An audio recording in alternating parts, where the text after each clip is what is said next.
고맙습니다. 빌립 집사의 말씀 전파가 계속 이어지고 있습니다. 오늘은 어떤 시몬인가? 성경에는 시몬이라고 하는 이름이 많이 나옵니다. 듣는 자, 청취하는 자. 그럼 어떻게 들어야 하는가? 귀로만 듣는가? 온몸으로 들어야 하는가? 그래서 우리 모두는 다 시몬이죠. 다 듣는 자들입니다. 그럼 과연 우리는 어떤 소리를 듣고 사는가? 오늘 나의 내면의 소리를 잘 들어보는 귀한 시간이 되시면 좋겠습니다. 9절로 11절. 그런데 성 안에 시몬이라 하는 장정이 전부터 있으면서 마술을 행하며 사마리아의 백성을 놀라게 하여 스스로 큰 자라 말하니 그에게 작은 자로부터 큰 자까지 주목하며 말하되 이 사람은 하나님의 큰 능력자이다. 상당한 기간 마술로 놀라게 함을 인하여 저의 삶이 저에게 주목하더라. 시몬이라고 하는 사람이 사마리아 성 안에 있습니다. 무엇을 지키며 왔다는 거예요. 무엇을 지키며 왔을까? 오늘 이 시몬이라고 하는 자는 하나님의 종이죠. 그리고 목자입니다. 가르치는 지도자입니다. 그냥 일반 평범한 이런 평신도의 삶이 아니라 무엇인가를 행하며 지키며 보존하며 그리고 무엇인가를 듣고 있는 자인데 하나님 안에서는 우린 당연히 하나님의 소리를 듣는다라고 말합니다. 말씀을 들어야 되고 청취해야 되고 청취했다면 들었다면 순종해야 되는데 하나님께 순종하는 것이 아니라 늘 자기의 생각에 무릎을 꿇고 있는 겁니다. 거기에 굴복하고 있는 거죠. 내 안에서 들리는 소리를 우리는 먹고 삽니다. 내 내면에서 나오는 소리를 귀 기울여 듣습니다. 그런데 나는 과연 하나님이 원하시는 하나님의 그 법 안에 언약 안에 무릎을 꿇고 있는지 아니면 항상 내 안에 들리는 내 소리에 굴복하고 사는지 오늘 이 사마리아 성 안에 있는 그리고 무엇인가를 전쟁하고 있는 전쟁을 경험하고 있는 이 시몬은 자기의 생각에 굴복하고 있는 자입니다. 욥기서 37장 2절에 하나님의 음성 곧 그 입에서 나오는 소리를 들으라 들으라 주의 깊게 들으라 듣고 들어라 이렇게 들으라는 단어를 반복해서 쓰고 있습니다. 어떻게 들어야 하는가? 깊이 들어라. 과연 욥의 고난은 무엇이었을까를 생각합니다. 욥의 새 친구 엘리후라고 하는 그 친구가 욥에게 좀 듣고 들어라. 주의 깊게 들어라. 귀를 쫑긋 세우고 좀 들어라. 내가 하는 말이 허튼 소리가 아니다. 내가 지금 너에게 들려주는 그 소리가 그냥 나의 개인적인 생각에서 나오는 소리가 아니다. 근데 우리는 사람의 입에서 나오니까 그게 그냥 그 사람의 생각에서 나오는 소리라고 생각을 하는 거예요. 과연 그 입을 열었을 때마다 열 때마다 저 입에서 나오는 소리가 어떤 소리인지를 주목하여 듣지 않는다는 겁니다. 그 입에서 나오는 내가 입에서 너의 인생의 방향을 잡아줄 수 있는 소리를 지금 내고 있으니 그 인생의 방향을 잘 잡으려면 들어라. 우리는 그 소리로 인하여 인생의 방향을 잡습니다. 어떤 방법으로 인생의 방향을 잡을 것인가? 우리는 어린 시절서부터 부모의 슬하에 있을 때서부터 부모의 소리에 의하여 방향을 잡아가게 됩니다. 그리고 성장이 되면 학교에 들어가면 선생님의 소리에 의해서 또 인생의 방향을 진로를 잡게 됩니다. 그러다 이제 장정이 되어지면 자기 안에서 들리는 그 소리에 의하여 또 인생의 방향을 잡아갑니다. 그러면 입에서 분출하는, 입에서 튀어나오는 그 소리로 나를 양육하고 있어야 되는데, 과연 내 입에서 분출되어지는 그 말은 과연 나를 양육하는 소리인가? 나를 새롭게 낳게 만드는, 나를 새로운 사람으로 만들어낼 수 있는 그 소리가 튀어나오고 있는가? 입만 열면 입에서 뭔가 훅 불어지는 그 소리가, 내 입에서 튀어나오는 소리가 과연 나를 양육하고 있는가? 아니면 나를 안전뱅이로, 난장이로 만들고 있는가? 그러니까 내 무릎이 어떤 소리에 꺾이는지를 잘 보셔야 된다는 겁니다. 들으라. 듣고 들어라. 샤마라는 단어입니다. 순종하다. 지적으로 듣다. 주의 깊게 듣다. 들려오는 소문, 또 명성. 내 안에서 잡음이 너무 많으면 하나님의 음성을 들을 수가 없어요. 정작 들어야 되는 소리를 듣지 못해요. 내 안에 잡음이 너무 많아서. 하나님과 주파수가 맞춰져 있지 않으면 잡음이 생기기 시작합니다. 잡음은 뭘까요? 내 속을 힘들게 만드는, 내 속을 끓이게 만드는, 내 속을 평화롭게 만들지 못하는 소리들입니다. 그래서 항상 종으로 사는, 어디엔가 잡혀 살고 있는, 끌려다니고 사는 그러한 인생이 될 수밖에 없다는 겁니다. 듣는다는 건 우리의 육신의 귀로도 듣지만 지각으로, 우리의 사고로, 이성적으로, 논리적으로 들어야 되는 거예요. 그렇게 들으려면 내 안에 있는 물소리를 잘 들으시라고요. 내 안에 있는 그 물샘이, 그 샘물이 어떤 샘물인가예요. 많은 사람들에게 퍼줘도 적합한 물인가 아니면 부적합한 물인가. 그 부적합한 물샘은 내가 늘 마시고 내 주변에 있는 사람들에게 늘 퍼주고, 그러니까 그 물로 내 삶이 만들어지는 거예요. 그러니까 내 생각들이 새로운 삶으로 탁마되지 않는다는 겁니다. 욥의 고난뿐만이 아니라 많은 사람들이 살아가면서 받는 재앙이 과연 뭘까? 기근이 와서, 아니면 지진이 나서, 아니면 홍수가 나서, 아니면 이 지구촌에 먹을 것이 아무것도 없어서 전쟁이 나서, 물론 그것도 재앙이겠죠. 그런데 가장 큰 재앙은 듣지 않는다는 겁니다. 병 중에 가장 큰 불치병은 사람들의 말을 경청하지 않는다는 거예요. 들어야 되는데 들어먹지를 않는 거죠. 그러니까 들어먹지 않으니까 그 사람의 정신 상태는 어떨까요? 황폐되어져 있겠죠. 그럼 내가 누군가를 사랑한다는 것은 무슨 의미일까요? 들어먹는다는 거예요.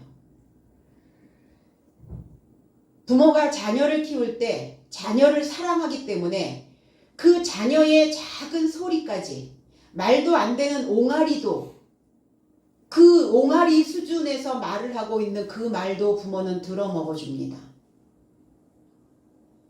성장을 하면 이제 반대로 자녀가 부모를 존경하고 자녀가 부모를 공경한다는 건 부모의 말을 들어먹어주는 거예요.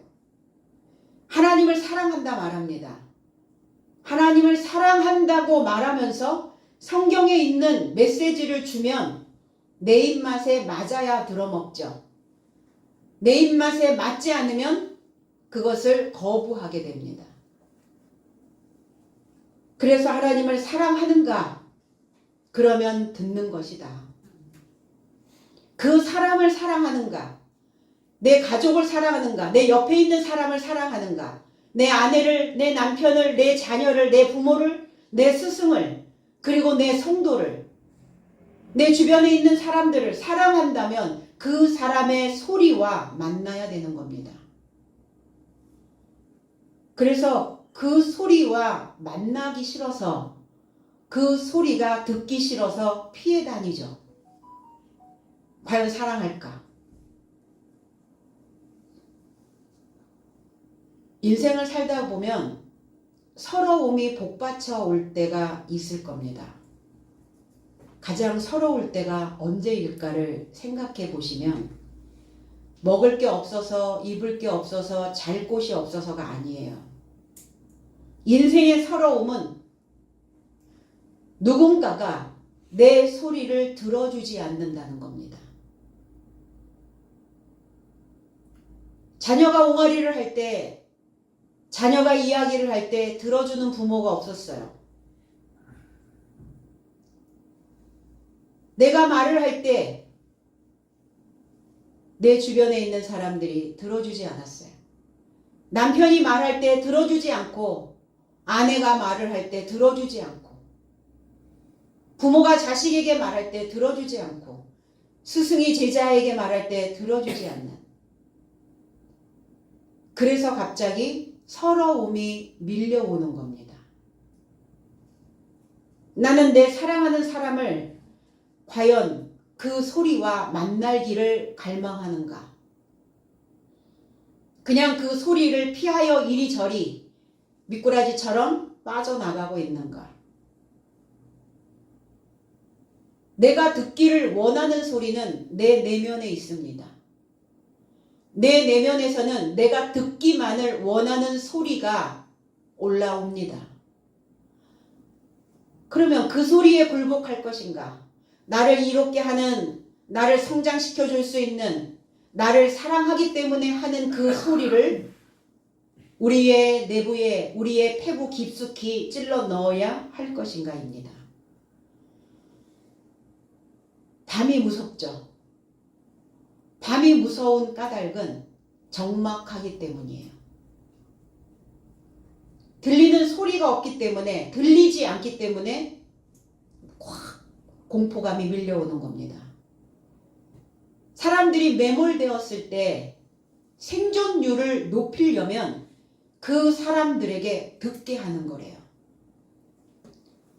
그래서 매몰되었어도 그 속에서 있으면서도 뭔가 바깥에서 땅땅거리고 툭툭거리고 뭔가 이렇게 사람이 여기에 있다, 여기에 사람이 매몰로 되어 있으니 살려야 된다, 뭔가 소리를 듣는 사람들은 생존율이 높아진다는 거예요. 빨리 죽는 사람들은 자기 속에서 올라오는 소리에만 귀 기울이기 때문에 죽는 거예요. 이러다가 죽겠지? 조금 있으면 공기가 다 없어지고 말 거야. 이제는 난 여기서 가망이 없겠네. 그 소리가 들려오기 때문에 죽는 겁니다. 아이들도 보육원에서 자라는 아이들에게도 젖을 물리며 듣게 하는 아이와 젖을 물려주기만 하는 아이는 다르다는 거예요. 면역력은 또 어떻게 만들어지는가? 많은 사람들의 나를 이롭게 하는, 나를 유익하게 하는 소리구나, 저 소리가. 그래서 그 소리를 귀담아 들어 먹어야, 그 소리를 먹어야 면역력이 높아진답니다. 노인들의 면역력이 떨어지는 이유는 들리지 않기 시작하거든요. 가족하고 멀어지고, 이웃과 멀어지고, 귀가 멀고, 들리지 않거든요. 그러니까 들어서 먹어야 되는데 들어서 먹을 수가 없으니까 면역력이 뚝 떨어져 버리는 거예요. 사무엘상 15장 22절에 사무엘이 말하되 여호와께서 번제와 다른 제사를 그 목소리 순종하는 것을 좋아하신 같이 좋아하시겠나이까? 순종이 제사보다 낫고 듣는 것이 수양의 기름보다 나으니 그랬어요. 사울이 기름 부어 세운 왕이었습니다. 당신이 형편없는 삶이었을 때 당신을 들어서 기름 부어 여호와께서 왕으로 당신을 삼았습니다. 그런데 어느 날 당신은 여호와의 소리에 귀를 기울이지 않고 당신의 소리에만 집중하기 시작했습니다. 자기의 상을 만들어 놓고 거기에 백성들이 경배하게 만들었습니다. 사울 왕이 아말렉과의 전쟁에서 이겼죠. 이 전쟁에서 여호와께서 사울에게 말씀하셨거든요. 사울 왕에게. 아말렉에게서 취하였던 모든 것들을 하나도 남김없이 다 없애버려라. 그랬는데 사무엘이 들으니까 양 소리가 나고 소의 울음소리가 나는 거예요. 그러니까 물어본 거죠. 사울에게. 사무엘은 제사장이었기 때문에 하나님의 음성을 듣는 거죠. 그러니까 물어봤어요. 그랬더니 사울이 이렇게 얘기했죠. 백성들이 그 다 멸하려고 했는데 보니까 거기에 가장 좋은 것이 있습니다. 그래서 길갈에서 여호와께 제사하려고 양과 소를 남겨두었습니다. 그래서 사무엘이 사울에게 지금 22절의 말씀을 그렇게 한 거예요. 번제와 제사를 드리는 것을 좋아하시겠습니까? 물어보는 거죠. 순종이 제사보다 낫고 듣는 것이 이 양과 소의 기름진 것보다 낫습니다. 그러니까 당신은 지금 여호와의 말씀을 듣지 않고 있는 자입니다. 들어 먹어야 되는데 안 들어 먹네요. 그래서 듣지 않는다는 것은 뭐냐? 사울은 또 그렇게 말씀합니다. 듣지 않는다는 것은 점치는 죄와 같다. 점을 친다는 건 자기 경험적인 소리만 먹고 있는, 자기 경험의 소리에만 굴복하고 있는, 그것이 바로 너의 죄성에 순종하고 있는 것이다. 그리고 듣지 않는다는 것이 뭐냐? 너의 마음이 딱딱하게 굳어서 경화가 왔단 말이에요. 경화. 생각이 굳어버리기 시작한 거예요. 석회가 쌓이기 시작한 겁니다. 완고해서 듣지 않는다는 것은 우상에게 절하는 그 죄와 같다. 너는 그러니까 네 안엔 하나님 없고 네 삶에 하나님 안 계시고 그냥 허풍선이다.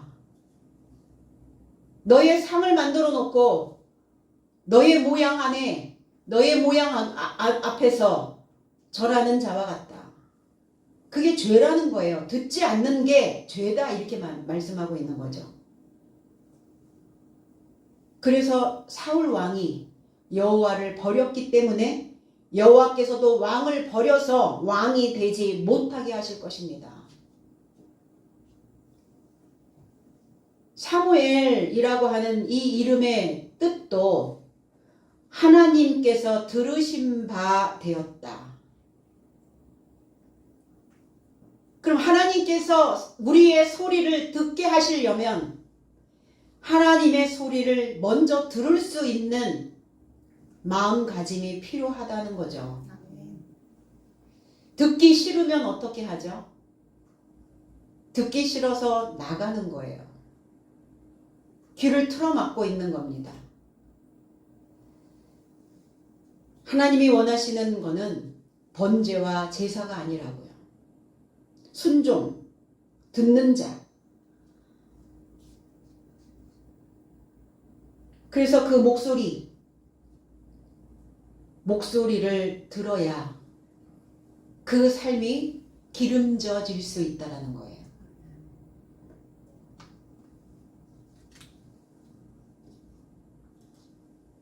사마리아 성에 있는 이 시몬은 전부터 있었다. 전에부터. 예전부터. 이게 아니라 프로라고 하는 단어와 휘팔코라는 단어인데 앞에 존재하고 있었다. 그러니까 나의 앞에 늘 하나님과 대면하여 있어야 되는데 자기 자신이 늘 자기 자신과 대면하고 있는 거예요. 늘 나와 대면하고 있는 겁니다. 그러면 내 속에서 들리는 소리를 계속 들어먹고 있겠죠. 내 속에서 들리는 것. 그 소리에 종속되어졌다는 거예요. 그 소리에. 그 소리로 살고 있다는 겁니다. 전에부터 예전부터 있었던 그 삶이 아니라 정면에 존재하고 있다고요. 그러니까 정면에 존재하고 있는 그 모습만 항상 보이겠죠. 그가 어떤 자냐? 마법사라고요. 마법. 수리수리 마수리. 우리는 가끔 하나님을 그렇게 마법사로 둔갑시켜 놓죠. 내가 주문을 외우기만 하면 하나님은 내가 원하는 것을 내 앞에 갖다 놓을 거다.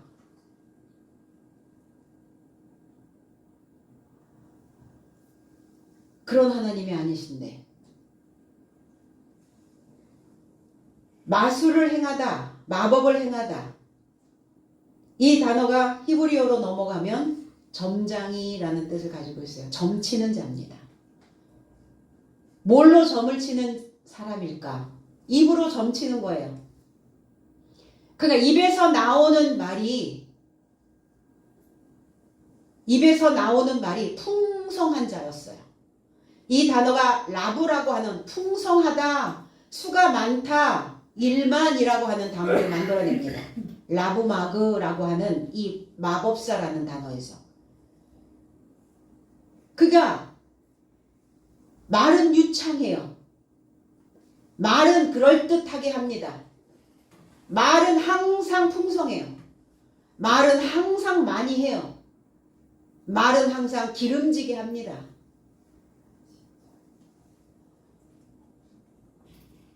그런데 말은 많이 하는데 그 안에 먹을 말이 없는 거죠. 항상 입으로는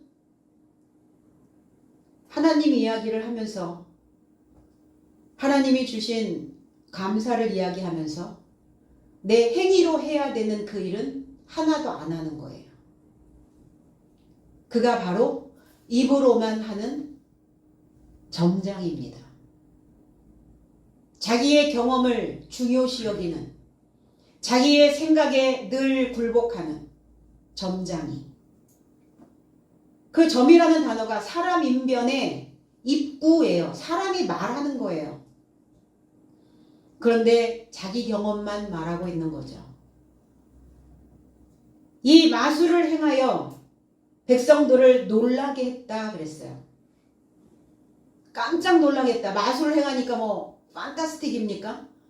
야, 이런 일을. 사실은 그 마술은 눈속임이죠. 하나님을 믿는 것처럼 하지만 하나님이 없는 눈속임만 하는 신앙인들.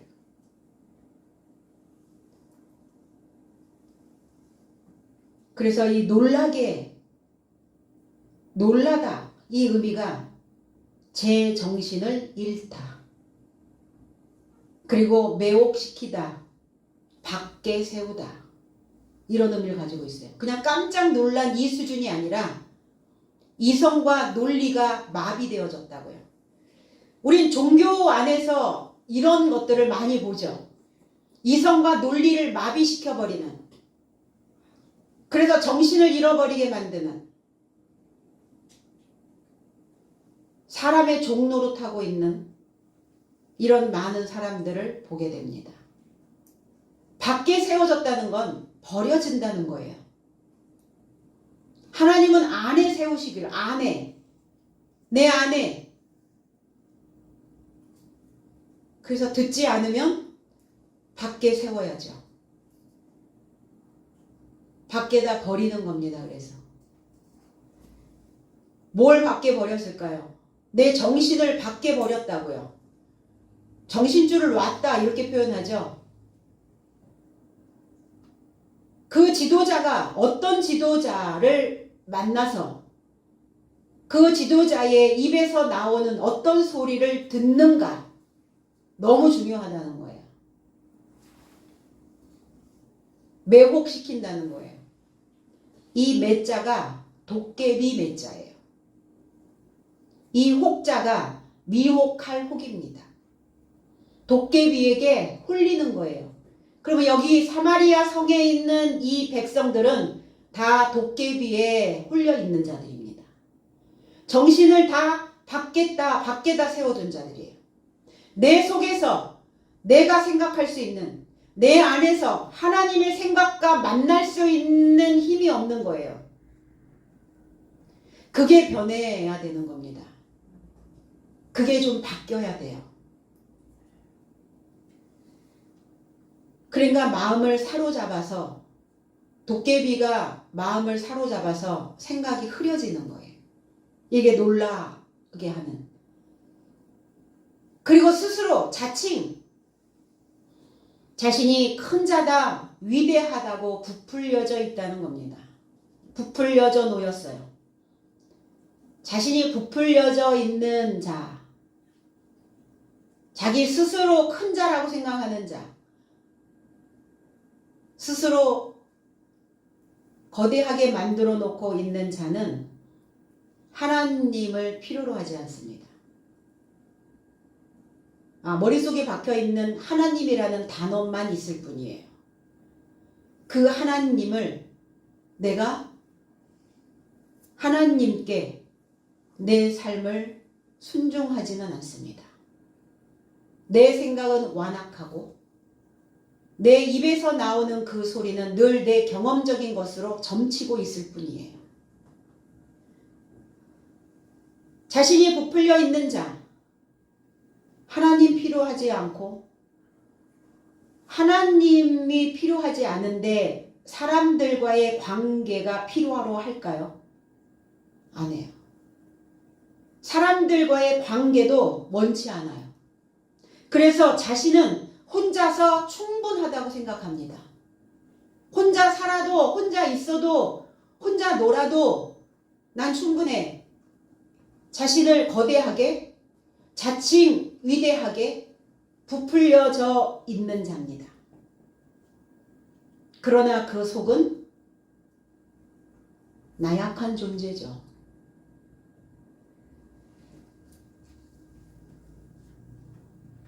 사람들이 생각하는 이 신앙 안의 울타리, 이 종교도 우리는 큰 것을 원하죠. 큰 것, 거대한 것. 그래서 건물도 거대해야 되고 많은 숫자의 사람들도 필요하고 그러면서 그렇게 점을 치죠. 입에서 그런 메시지를 주죠. 이 거대한 건물과 이 많은 숫자의 성도들은 그리고 우리를 부요하게 만드는, 우리를 크게 만드는, 우리를 위대하게 거대하게 만드는 이 모든 것이 하나님이 주신 것인 양 광고하면서 결국은 그 속에서 자신이 하나님보다 더 위대해져 있음을 우리는 볼 수 있습니다. 목회의 성공과 실패, 큰 목사와 작은 목사, 뭐의 차이일까요?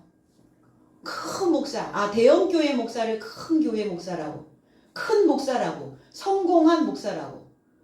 그러면 소형 교회 목사는 작은 목사인가요?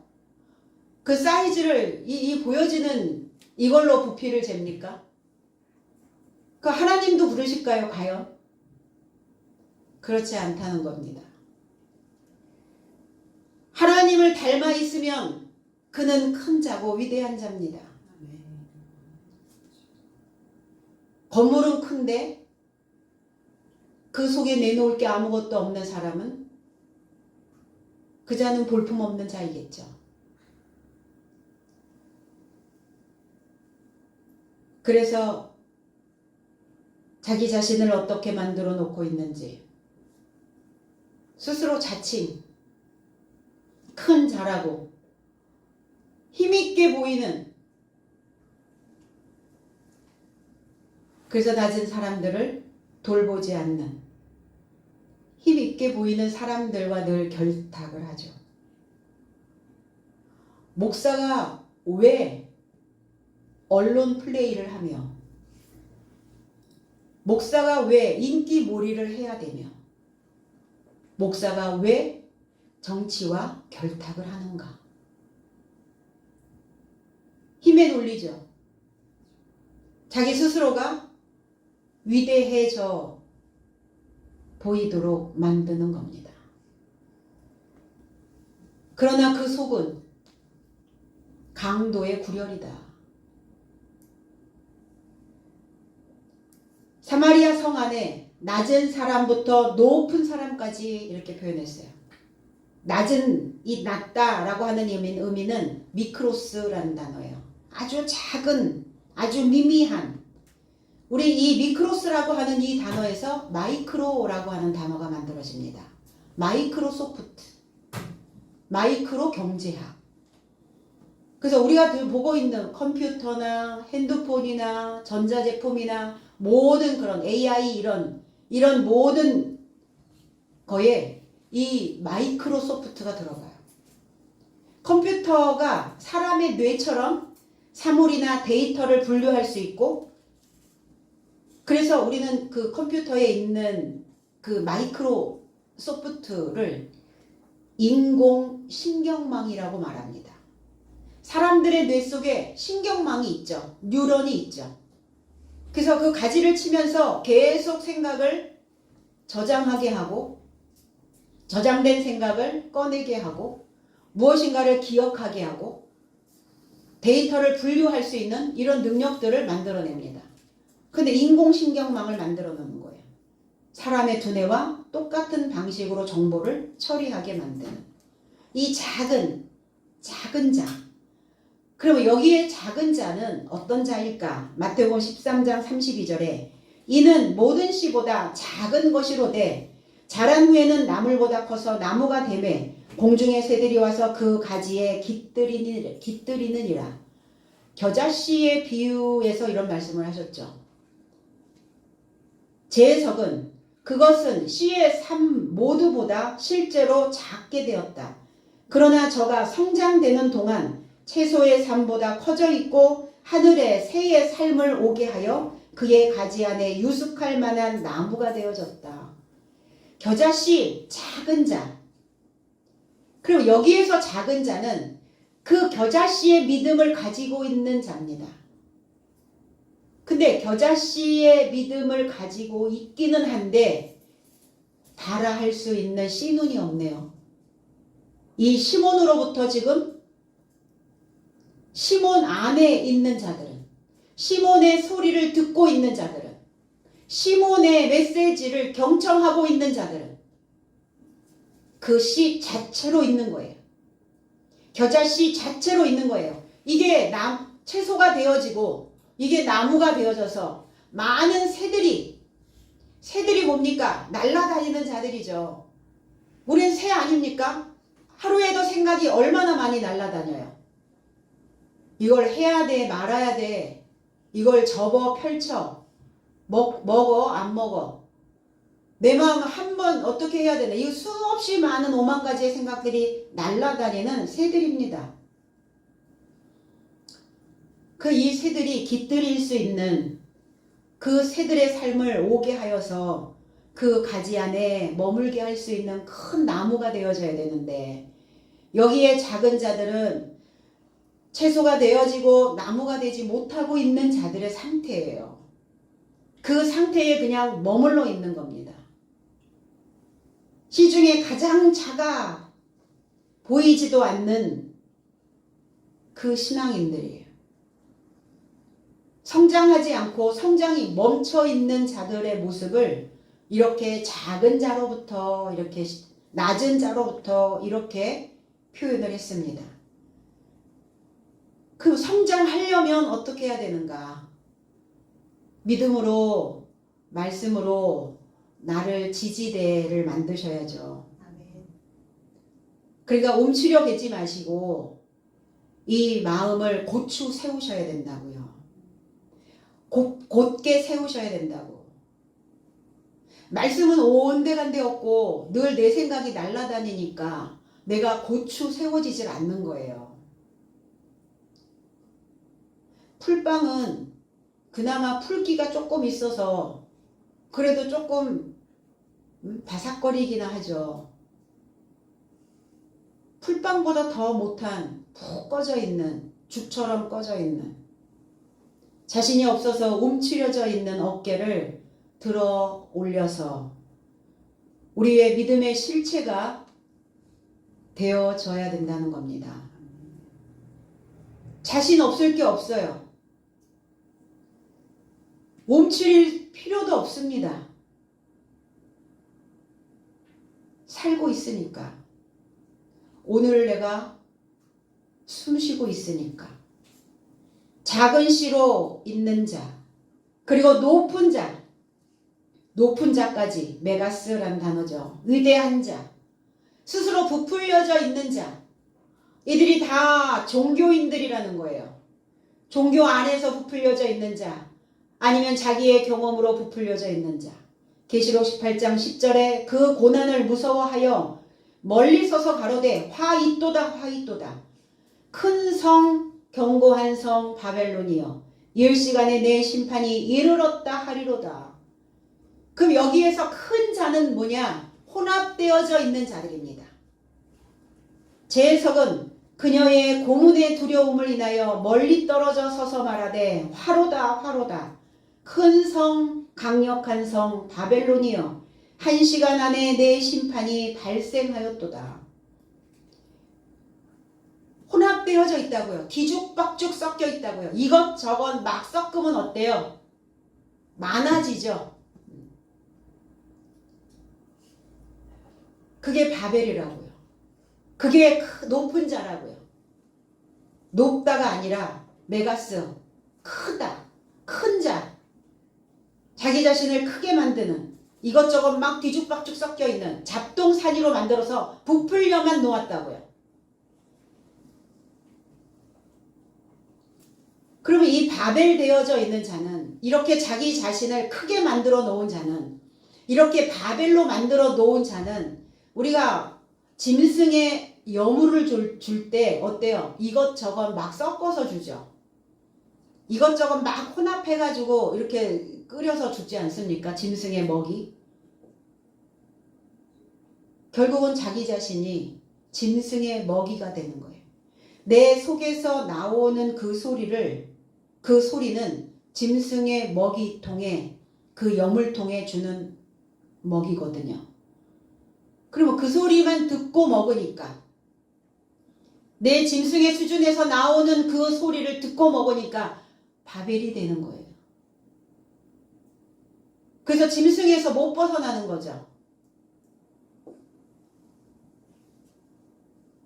세상은 온통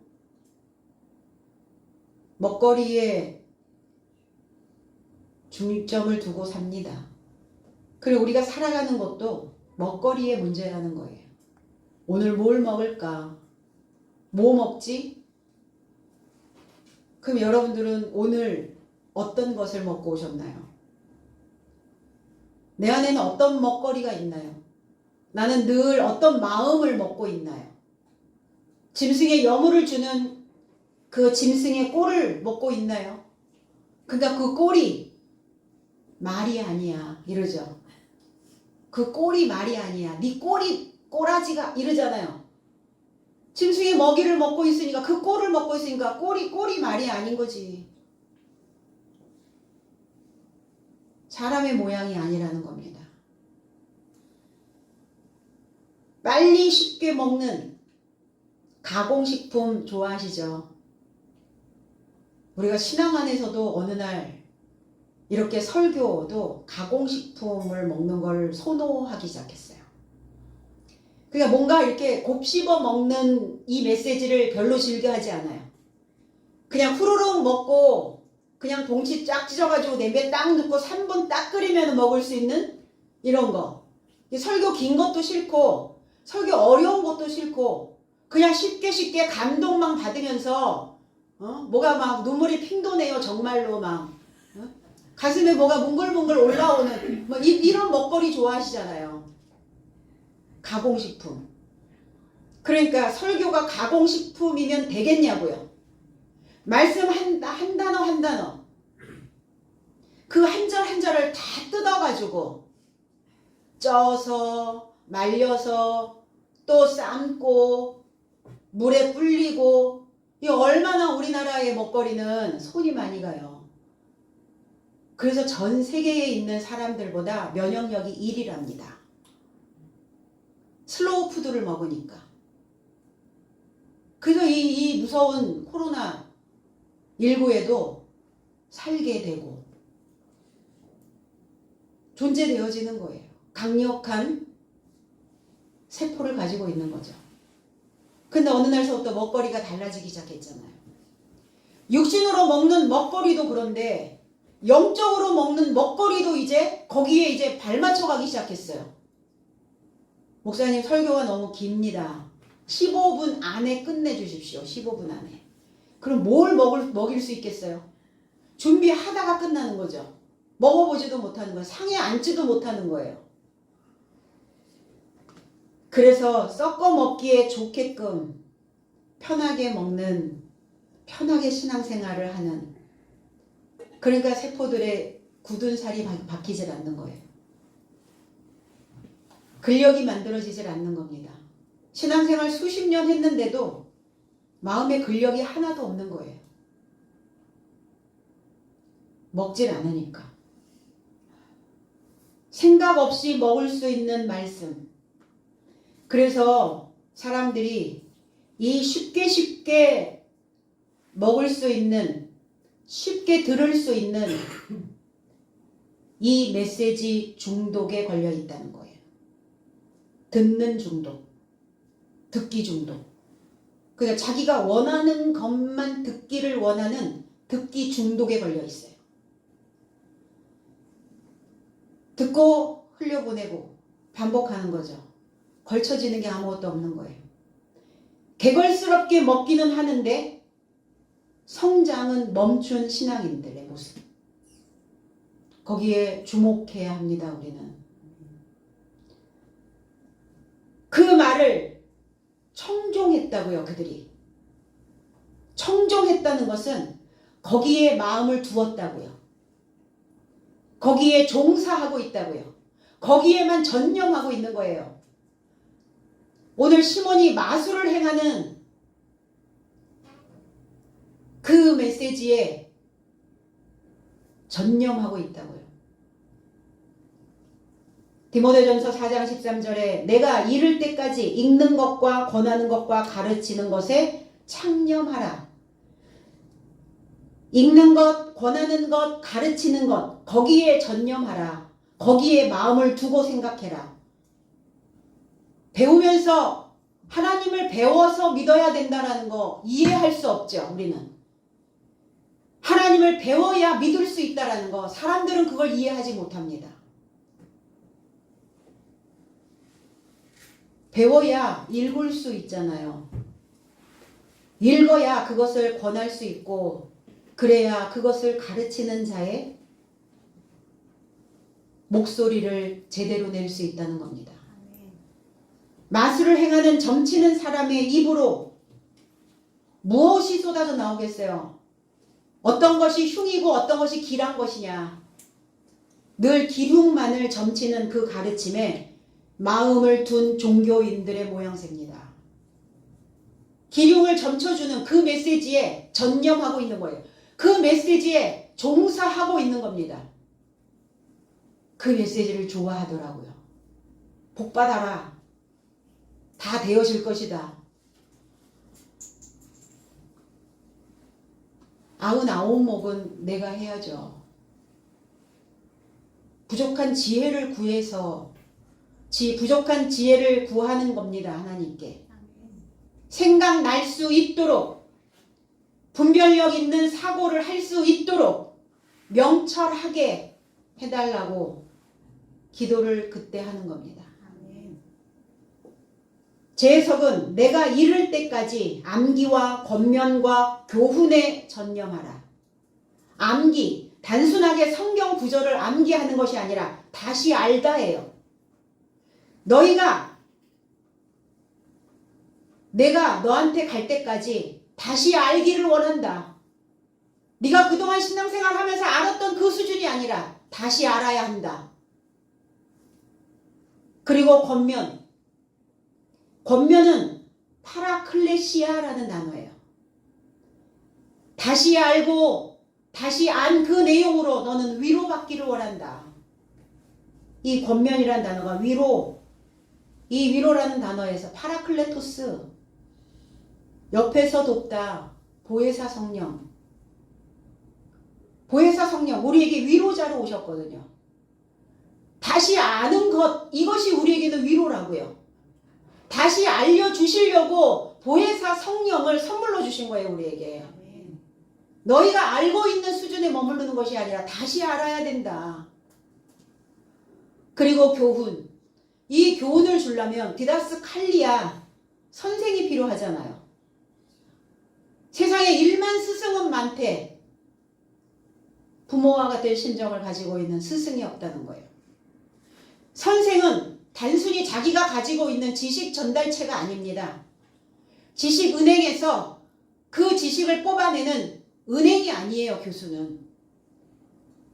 그들이 무엇인가를 할 수 있도록 많은 사람들이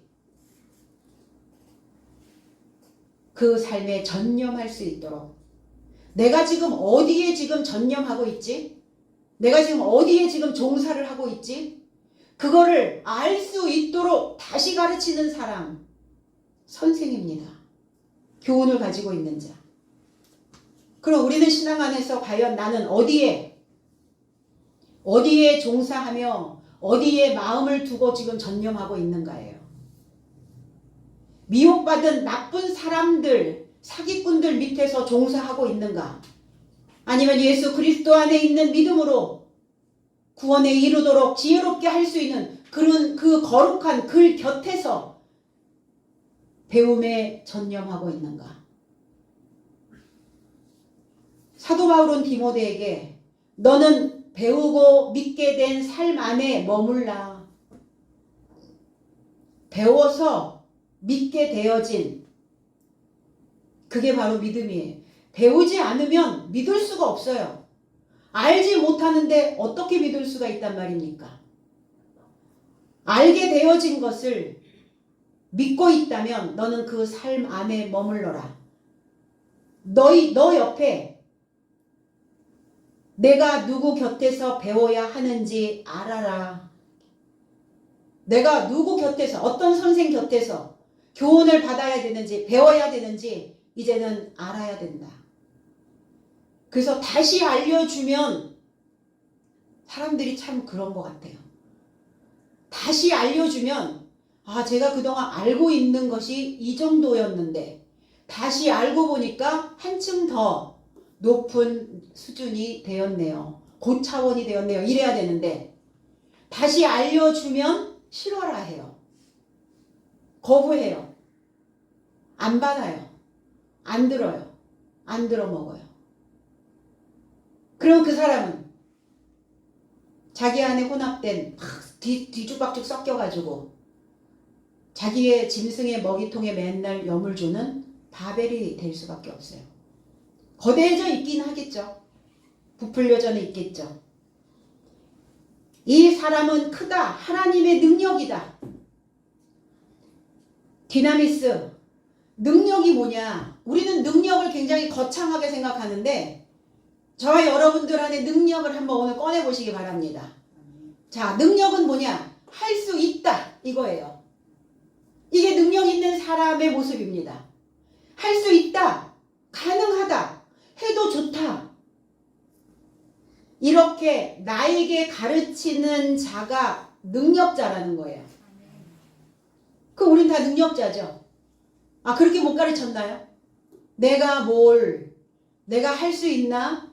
내가 이거 가능한가? 해도 좋은가? 이러면서 맨날 나한테 의문만 던지면서 결국은 나한테 질문을 하면서 결국은 대답은 뭐예요? 할 수 있어? 할 수 있나? 못하지. 가능해? 아니, 불가능해. 해도 좋아? 아니, 멈춰야 해. 그러니까 내가 가지고 있는 능력이 푹 가라앉아 버리는 거죠. 이게 능력이에요. 한번 해봅시다. 가능하시겠죠? 네. 그래서 우리에게 이렇게 풀어주시는 이 말씀으로 저와 여러분들이 잘 뭉쳐서 저와 여러분들에게 주어진 이 삶의 한평생과 그리고 나와 이렇게 연결되어져 있는 내 주변에 있는 그 사람들과 잘 이렇게 능력 있게 잘 해봐야 되는 겁니다. 사람을 살려내는 그 사역자로 하나님이 보시기에 좋았어, 잘했어, 훌륭해 이렇게 하실 수 있도록 마태복음 6장 13절에 우리를 시험에 들게 하지 마옵시고 다만 악에서 구하옵소서. 나라와 권세와 영광이 아버지께 영원히 있사옵나이다. 아멘. 주기도문이죠. 제 해석은 그리고 내 삶을 시험에 이루고자 운반하지 마옵시고 오히려 내 삶을 나쁜 자로부터 구출해 주시옵소서. 이는 내 새 삶에 이르는 나라와 능력과 영광이 아버지의 소유이기 때문입니다. 하나님의 말씀을 잘 들어먹은 자는 아버지의 소유이신 그 능력을 나도 갖게 된다는 겁니다. 그 능력은 사람에게서 나오는 것이 아니라 그 능력이 아버지의 것이래요. 그럼 아버지와 하나 되어져 있는 자는 그 능력이 곧 나의 것이 될 수 있는 것이죠. 그래서 가능성을 배운 자, 하나님으로부터 배우면서 가능성을 배운 자가 소유하는 것이 바로 능력이라는 거예요. 마술은 이 점은 사람의 감성을 자극해서 능력받은 것처럼 붕 이렇게 띄워놓는 이런 거죠. 아버지가 주시는 그 능력은 나를 가능하게 하시는, 그래서 나쁜 삶으로부터 거짓말하는 삶으로부터 설득하고 분별할 수 있도록 나를 구출해 내는 겁니다.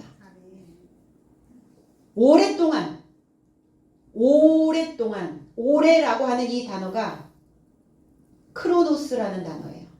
하카노스라는 단어인데 상당한 기간 동안 크로노스 기간만 있는 거예요.